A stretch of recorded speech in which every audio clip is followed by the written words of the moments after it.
Kuwait தீ விபத்து தொடர்பாக பிரதமர் நரேந்திர மோடி அவசர ஆலோசனை. உயிரிழந்த இந்தியர்களின் குடும்பத்திற்கு தலா 2 லட்சம் ரூபாய் நிவாரணம் அறிவிப்பு.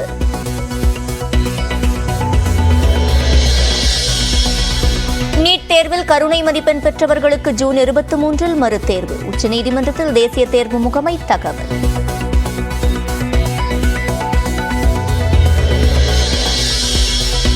சென்னை கோயம்பேட்டில் 1 கிலோ சின்ன வெங்காயம் 80 ரூபாய் முதல் 100 ரூபாய் வரை விற்பனை. பெரிய வெங்காயத்தின் விலையும் 70 ரூபாய் வரை உயர்ந்தது.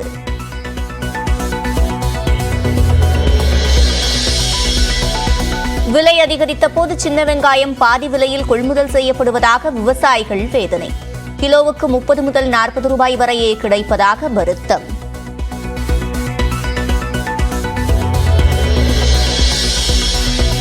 விக்கிரவாண்டி இடைத்தேர்தலில் போட்டியிடுவது தொடர்பாக பாமக ஆலோசனை. நிர்வாகக் குழு கூட்டத்திற்கு பின் முடிவு அறிவிக்கப்படும் என அன்புமணி ராமதாஸ் பேட்டி.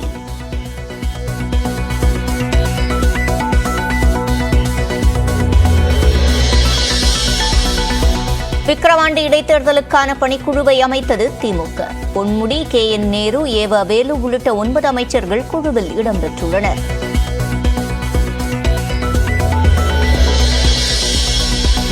அக்னிபாத் திட்டத்தின் நடைமுறை விதிகளில் மாற்றமா? ஜூன் 17 மற்றும் 18 தேதிகளில் பிரதமர் அலுவலகம் ஆலோசனை.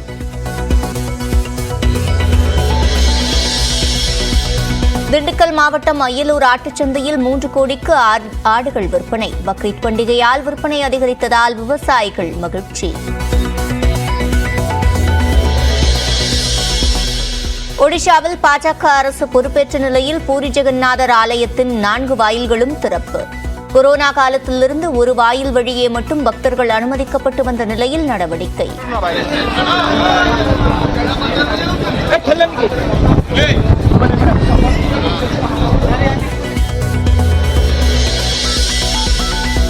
தமிழகத்தில் உள்ள நீர்நிலைகளில் வண்டல் மண் எடுக்க இனி வட்டாட்சியர் அனுமதி மட்டும் போதும்.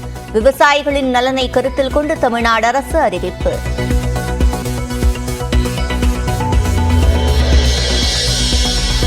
விருதுநகர் மக்களவைத் தொகுதியில் மறுவாக்கு எண்ணிக்கை கோரி டெல்லியில் தேர்தல் ஆணையத்தில் விஜயபிரபாகரன் மனு. கோரிக்கை ஏற்கப்படாவிட்டால் நீதிமன்றத்தை நாடுவோம் என்றும் பேட்டி. ஒருவேளை உங்களுடைய இந்த டிமாண்டை கன்சிடர் பண்ணாத பட்சத்தில் நீதிமன்றத்தை நாடுறதுக்கு எதுவும் வாய்ப்பு இருக்கா? அதுக்கு திட்டம் கண்டிப்பாக நீதிமன்றம் நாடுவோம். அது என்ன அதுக்கான ரூல்ஸோ அது கண்டிப்பாக நாங்கள் ஃபாலோ பண்ணுவோம். எந்த தொகுதியில் MP பதவியை தொடர்வது என மக்களை கேட்டு முடிவு. வயநாடு தொகுதி வாக்காளர்களுக்கு நன்றி தெரிவிக்கையில் ராகுல் காந்தி அறிவிப்பு.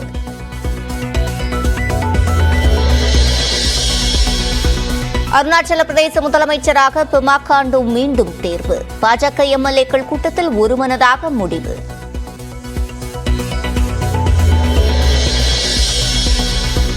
ஓவர் உலகக்கோப்பை கிரிக்கெட் தொடரில் ஹாட்ரிக் வெற்றியை பதிவு செய்தது இந்திய அணி. 7 விக்கெட் வித்தியாசத்தில் அமெரிக்க அணியை வீழ்த்தி சூப்பர் 8 சுற்றுக்கு முன்னேற்றம்.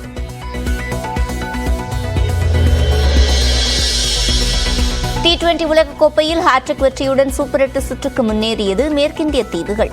13 ரன்கள் வித்தியாசத்தில் தோல்வியடைந்த நிலையில் மங்கியது நியூசிலாந்தின் சூப்பர் 8 வாய்ப்பு.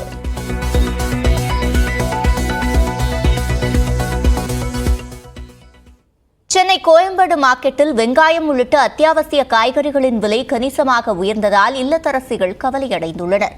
மகாராஷ்டிரா உள்ளிட்ட மாநிலங்களில் பரவலாக மழை பெய்து வருவதால் தக்காளி மற்றும் வெங்காயத்தின் உற்பத்தி பாதிக்கப்பட்டு வரத்து குறைந்துள்ளது. இதன் காரணமாக சென்னை கோயம்பேடு காய்கறி சந்தையில் வெங்காயம், தக்காளி உள்ளிட்ட அத்தியாவசிய காய்கறிகளின் விலை கணிசமாக உயர்ந்துள்ளது. குறிப்பாக 1 கிலோ சின்ன வெங்காயம் 80 ரூபாய்க்கு விற்பனை செய்யப்படுகிறது. பெரிய வெங்காயம், தக்காளி தலா 55 ரூபாய்க்கும், அவரைக்காய், வெண்டைக்காய் உள்ளிட்ட காய்கறிகள் தலா 50 ரூபாய்க்கும் விற்பனை செய்யப்படுகின்றன.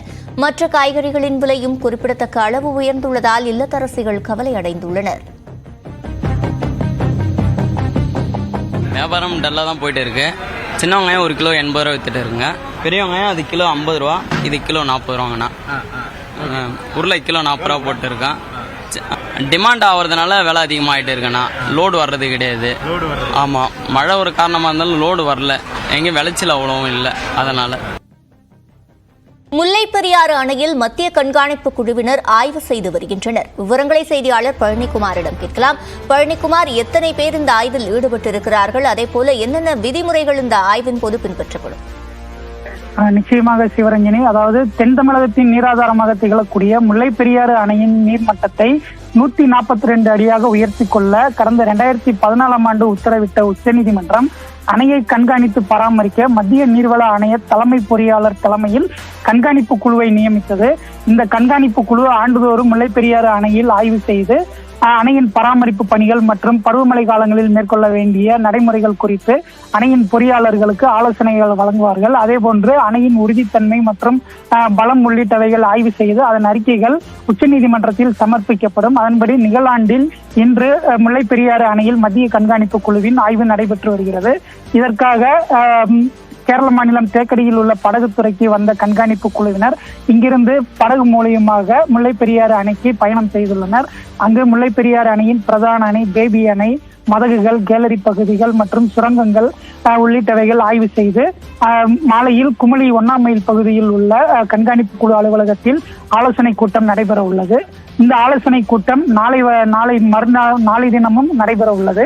இந்த கண்காணிப்பு குழுவில் தமிழக அரசு பிரதிநிதிகளாக நீர்வளத்துறை கூடுதல் அரசு செயலர் சந்தீப் சக்சேனா, காவிரி தொழில்நுட்ப குழு தலைவர் சுப்பிரமணியம் மற்றும் கேரள அரசின் நீர்ப்பாசனத்துறை கூடுதல் தலைமைச் செயலாளர் அசோக் குமார் சிங், நீர்ப்பாசனத்துறை முதன்மை பொறியாளர் பிரியேஷ் ஆகியோர் இடம்பெற்றுள்ளனர்.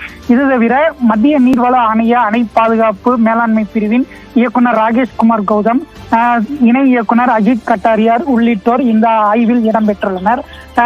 128 ஆண்டுகள் பழமையான முல்லைப்பெரியாறு அணை பலகீனமாகி விட்டதாக கூறி புதிய அணை கட்டுவதற்கு கேரள அரசு மத்திய அரசிடம் அனுமதி கோரியுள்ள நிலையில் தற்பொழுது உச்சநீதிமன்றத்தின் வழிகாட்டுதல்படி கண்காணிப்பு குழுவினரின் இந்த ஆய்வு முக்கியத்துவம் வாய்ந்ததாக கருதப்படுகிறது. சிவரஞ்சனி, விவரங்களை வழங்கியமைக்கு நன்றி பழனிக்குமார்.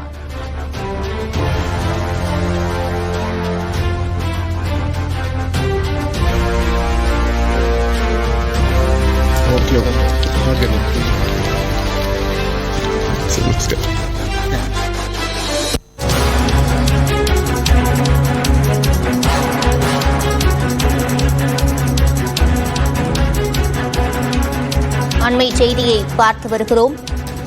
நீட் தேர்வில் கருணை மதிப்பெண் பெற்ற 1563 பேருக்கு ஜூன் 23ஆம் தேதி மறுதேர்வு நடத்தப்படும் என்ற அறிவிப்பு வெளியாகியிருக்கிறது. இது தொடர்பாக விரிவாக பேசுவதற்காக செய்தி அறையிலிருந்து இணைக்கிறார் நெறியாளர் அபிநயா. அபிநயா, இனி உங்களிடம். நன்றி சிவரஞ்சனி. நீதிமன்றத்தில் இந்த வழக்கு தொடரப்பட்ட நிலையில் தேசிய தேர்வு முகமையிடம் விளக்கம் கேட்டபோது இந்த விளக்கத்தை தேசிய தேர்வு முகமை தரப்பில் தெரிவித்திருந்தார்கள். அதாவது கருணை மதிப்பெண் எந்தெந்த மாணவர்களுக்கெல்லாம் வழங்கப்பட்டதோ அந்த 1563 மாணவர்களுக்கும் அந்த கருணை மதிப்பெண் அல்லாமல் மறுதேர்வு நடத்தப்படும். அதற்கான முடிவை இது தொடர்பாக அமைக்கப்பட்ட குழுவில் இந்த முடிவு எடுக்கப்பட்டது என்று தேசிய தேர்வு முகமை தரப்பில் தெரிவித்தார்கள். அதற்கு பிறகாக நீதிபதிகள் ஆலோசனையில் ஈடுபட்ட பிறகு இதனை உத்தரவாக பிறப்பித்திருக்கிறார்கள்.